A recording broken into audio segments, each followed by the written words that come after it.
Good to see each of you here this morning. As you know, there's a lot of different churches out in the world today.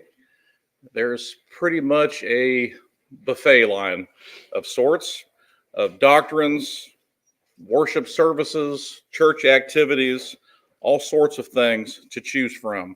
A lot of people today have little to no ambition or conviction concerning what the Bible says about the church, or doctrine, or worship, or anything except just whatever someone's personal preferences might be. If you want a church that teaches that you can divorce and remarry for any reason, you can find one. No problem. Look around a little bit. Don't have to look too far. If you want a church that believes that social drinking's okay, you can find it. If you want one that believes any number of different teachings, you just have to look a little bit and you will be able to find whatever you want. I even heard a while back that there's a church over in northwestern Arkansas that has a sign on their door that says, "Leave your doctrines at the door." I thought, well, that's interesting, isn't it?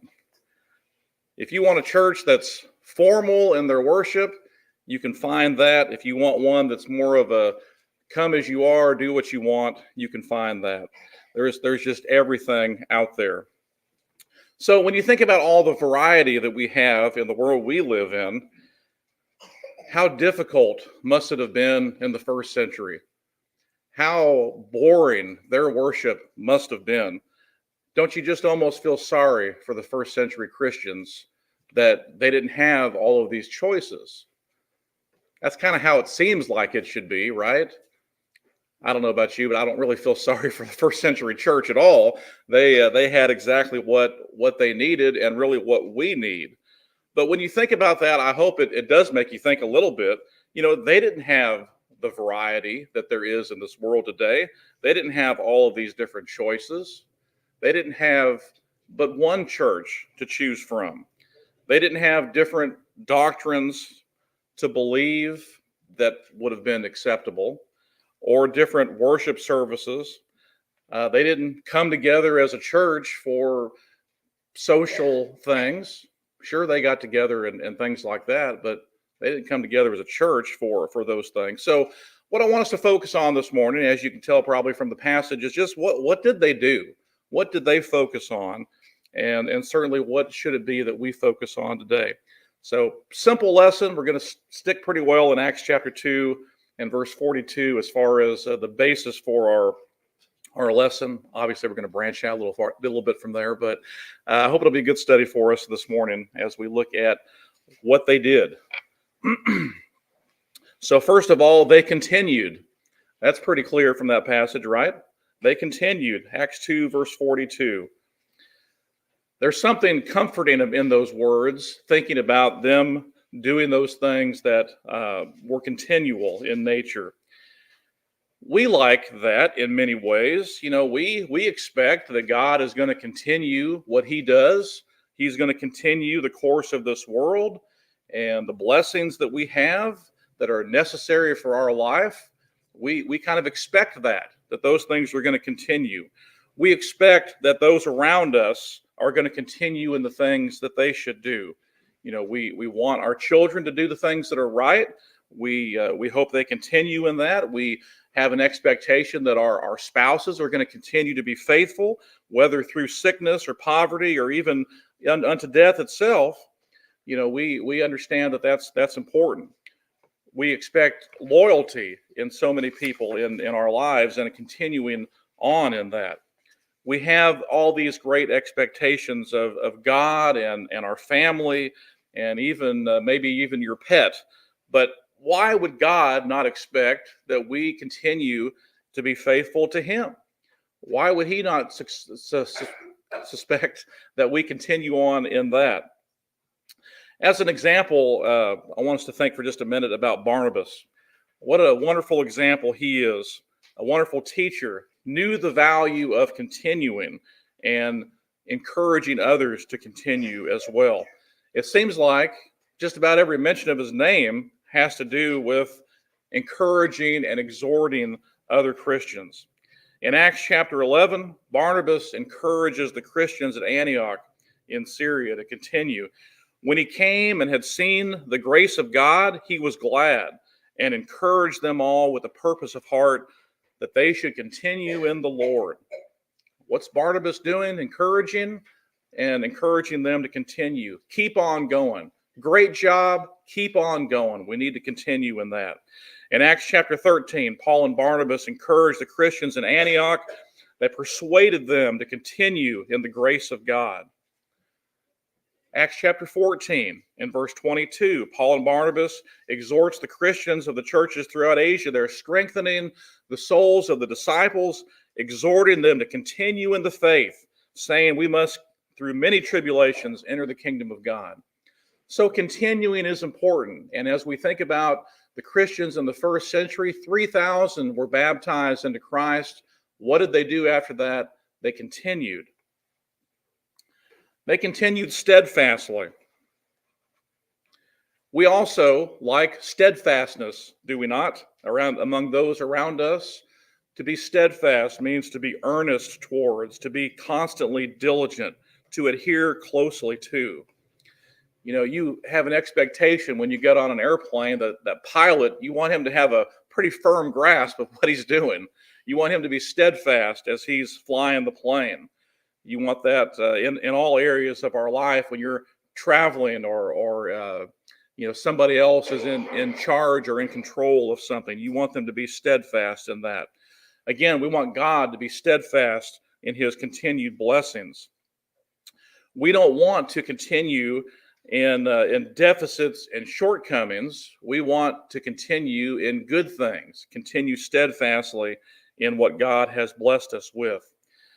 And if that doesn't happen, well, we know we've got some problems. We cry out for help. We want God to continue those things. And we have an expectation that those around us need to be steadfast in the things that they're doing that we have come to like and appreciate and ultimately need. But we have a need as well to be steadfast in what we do. There's a need to have a steadfast spirit about us. David talked about in Psalm 51 and verse 10, create in me, O God, a clean heart. Renew a steadfast spirit within me. David thought that was important, to have a steadfast spirit. We certainly see that in the life that he lived. He also saw the need to have a steadfast heart in his service to God.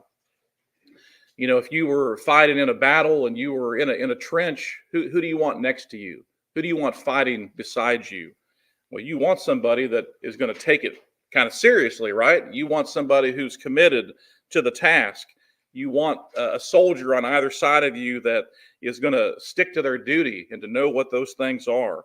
And if need be there for you and perhaps give his or her life. The battle we face as Christians, as members even of this congregation, you know, it may not be bullets flying around us, but it is a fight for our lives. It is a fight for those things that are right and for our souls. We need to have that kind of heart about us that is steadfast in our service to God. You know, hopefully you need me in that way, and I certainly need you in that capacity to stand strong and to not back down and to stand up for those things that are right. David said in Psalm chapter 57 and verse 5, he said, my heart, O God, is steadfast. I will sing, I will give praise. He said the psalmist said in Psalm 112 and verse 7, he shall not be afraid of evil tidings. His heart is steadfast, trusting in the Lord. And so having a steadfast heart is important for us. We also need to have a steadfast faith. Paul talks a lot about that in his writings. Paul said in Colossians chapter 1 and verse 23, we would be holy and blameless if indeed you continue in the faith, grounded and steadfast, not moved away from the hope of the gospel which you heard. We have to continue. We have to continue steadfastly and not moved away from that hope. Resist the devil and he will flee from you. Peter goes on to say, be steadfast in the faith, knowing that the same sufferings are experienced by your brotherhood in the world.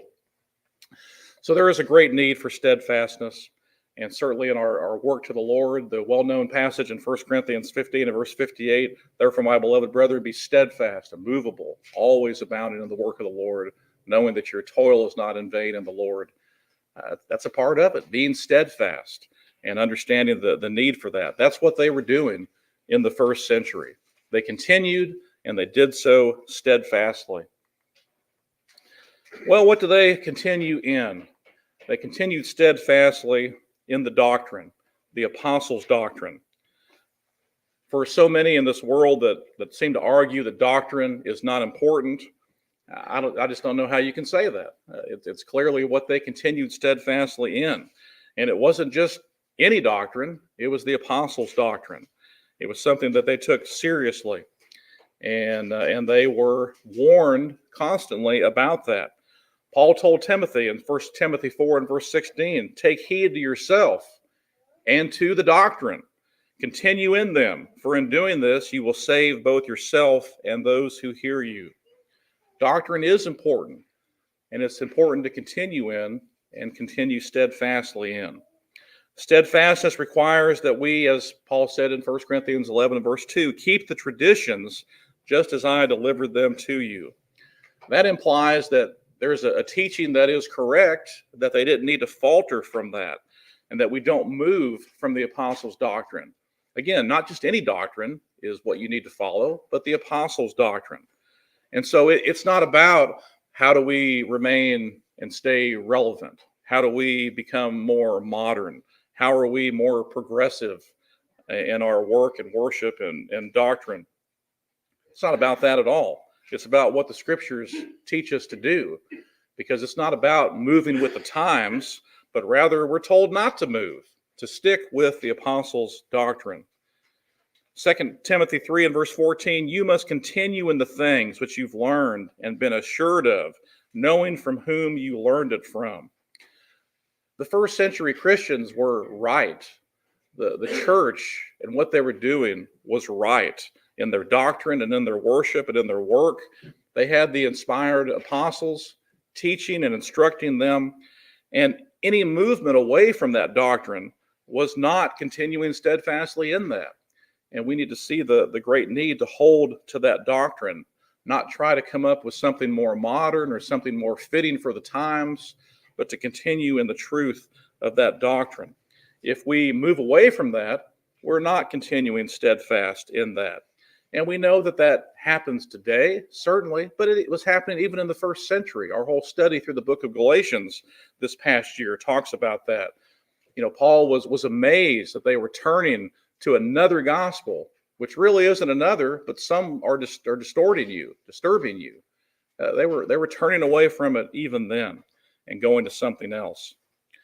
We need to make sure we continue in the apostles' doctrine. Fellowship is what he also talks about. Fellowship is one of those things that the world has any number of definitions on. Thinking about what that means in the scriptures is quite different many times than what our world talks about. We hear about fellowship just being simply a meal together. Different churches around have fellowship halls. They put the word fellowship on any kind of get together and gathering, no matter what it is. But we know that doctrine and fellowship here go hand in hand. They continued steadfastly in the apostles' doctrine and fellowship. You can't really have the right fellowship without the right doctrine, and those things go together. In 1 John chapter 1, in verses 3 and 4, John says there, what we've seen and heard, we proclaim to you also, that you may have fellowship with us. And indeed, our fellowship is with the Father and with his Son. These things we write so that our joy may be made complete. How could we have fellowship with the apostles when none of them are around today? Well, it's through their message, through their teaching, through their doctrine that we're able to have this fellowship. That's why John was so eager to write these things. I want you to have fellowship with us as we have fellowship with the Father.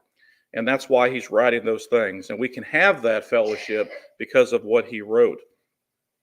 He goes on to say in 1 John 4 and verse 6, we are of God. He who knows God hears us. He who is not of God does not hear us. By this we know the spirit of truth and the spirit of error. What are we going to follow? Are we going to follow the teachings of the apostles, or are we not? What's the basis for our fellowship? It's through their teaching. We must have fellowship with the apostles if we're going to have fellowship with the Lord, and that comes through their teaching. If we reject the apostles' doctrine, then we are rejecting what they taught and really who they are, and ultimately we're rejecting fellowship with God. And that's such a serious thing to think about, and makes us hopefully appreciate even more what John goes on to say in 2 John 9, whenever he says, whoever goes too far and does not abide in the doctrine of Christ does not have God. He who abides in the doctrine of Christ has both the Father and the Son. If anyone comes to you and does not bring this doctrine, do not receive him into your house, nor greet him, for he who greets him shares in his evil deeds. That's how important it is, as John stresses there. If you go too far and don't abide in the doctrine, you don't have any of this. That's why it's so important not to be progressive, but to continue steadfastly in those things, in the doctrine and in the fellowship. The breaking of bread, or the Lord's Supper, is the next thing that's mentioned. We know in Acts chapter 20 and verse 7, on the first day of the week, when the disciples came together to break bread, Paul, ready to depart the next day, spoke to them, continued his message until midnight. Of course, we probably know the term breaking bread can refer to any meal, and it's about the context, whether it's talking about a common meal or the Lord's Supper. It's clear from Acts 2 here that this is talking about the Lord's Supper. He's going to go on here in just a few more verses to talk about eating with one another. But same thing with Acts chapter 20 and verse 7, talking about the purpose they were there together. They came together on the first day of the week to break bread. Now, when all this is over with, you know what they're going to do? They're going to break bread and eat together, he goes on to say later on in Acts 20. But they're coming together here for the purpose of the Lord's Supper. But Paul very clearly talks about the importance of this, and there's a difference between eating a meal together and partaking of the Lord's Supper and breaking bread in that regard. He instructed the church not to come together to eat a common meal, but rather to come together for the purpose of remembering the Lord's death, just as we did here just a little bit ago. And that's important that we see that contrast of thought. What was the purpose of their coming together, and what was the function of that? That didn't mean that they couldn't get together some other time and some other place for eating together. They certainly did that, but they came together as a congregation to remember the Lord's death, to partake of the Lord's Supper. And Paul has some pretty strong words about that concerning how the Corinthians were doing some of that. He says in 1 Corinthians 11 and verse 20, when you meet together, it's not to eat the Lord's Supper, for in your eating, each one takes his own supper first, and one is hungry and another is drunk. What? Do you not have houses in which to eat and drink? Or do you despise the church of God and shame those who have nothing? What shall I say to you? Shall I praise you? In this I will not praise you. And then he goes on to talk about exactly what the Lord had said, what the Lord had done, and the purpose for all of that.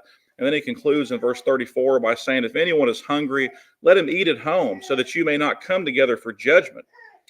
And so the purpose of coming together was not to eat a common meal. It was, in fact, to partake of the Lord's Supper. And so we don't need to make light of that or think that that's unimportant. They continued steadfastly in these things, and they continued to do that as the years continued to go by. That's why we should do that as well and take that seriously in our life. In prayers is something else they continued steadfastly in. And when you think about prayer, just how important that is, holding that relationship with God, understanding the desire we have to be close to Him, that intimate, close relationship that we have. How are we going to be close if we don't continue in that communication? And that's so important for us to think about, being steadfast in that. And so much of the scriptures, again, Paul talks about the need for that closeness. Romans 12 and verse 12, rejoicing in hope, patient in tribulation, continuing steadfastly in prayer. Colossians 4 and verse 2, continue earnestly in prayer, being vigilant in it with thanksgiving. Why should we be any different as we are trying to do the same things that they were doing as well? All right, so we're going to conclude this morning by talking about, well, what happens then if we continue steadfastly in these things? Well, we are really then truly disciples of Jesus. That's what that means, if we continue steadfastly in these things. Some people believe, of course, you don't really have to do anything, much less be steadfast to be saved. That's not what the scriptures teach. Jesus said, if you continue in those things. In John 8, verses 31 and 32, he said to those Jews who had believed in him, if you continue in my word, then you are truly disciples of mine, and you shall know the truth, and the truth shall make you free. Just as Eddie, here it goes, fitting together again. Just as we've been talking about it in class, the idea of being attached to that vine, being together in that. How are we going to do anything apart from that? We have to continue steadfastly if we're going to be ultimately saved.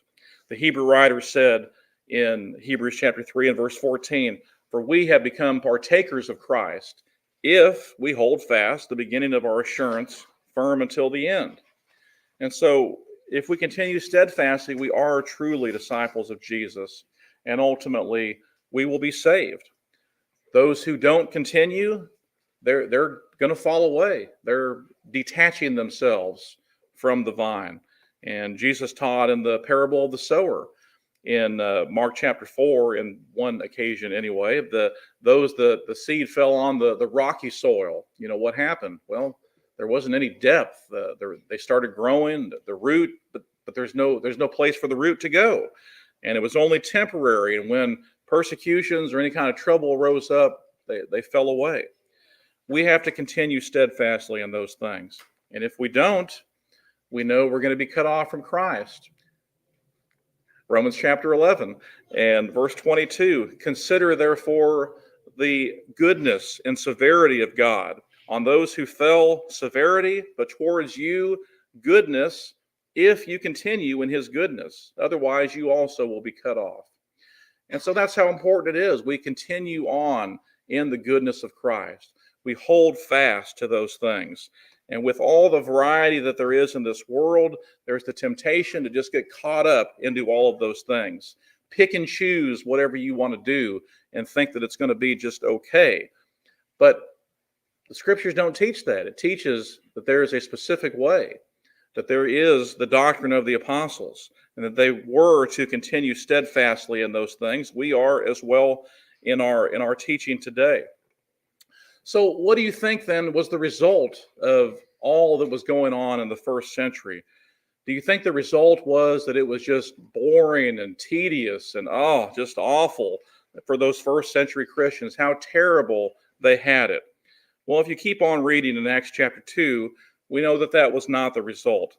These 3,000 souls obeyed the gospel by being baptized into Christ, and we read in verses 46 and 47, so continuing daily with one accord in the temple, breaking bread from house to house, they ate their food with gladness and simplicity of heart, praising God and having favor with all the people, and the Lord added to the church daily those who were being saved. So the result was unity, joy, praise to God, respect for God. Souls were saved. The church was growing. Should it not be the same thing today as we think about what our priorities should be, what we really hold to be true and important? That's what we're trying to do. And I hope that you will agree with those things.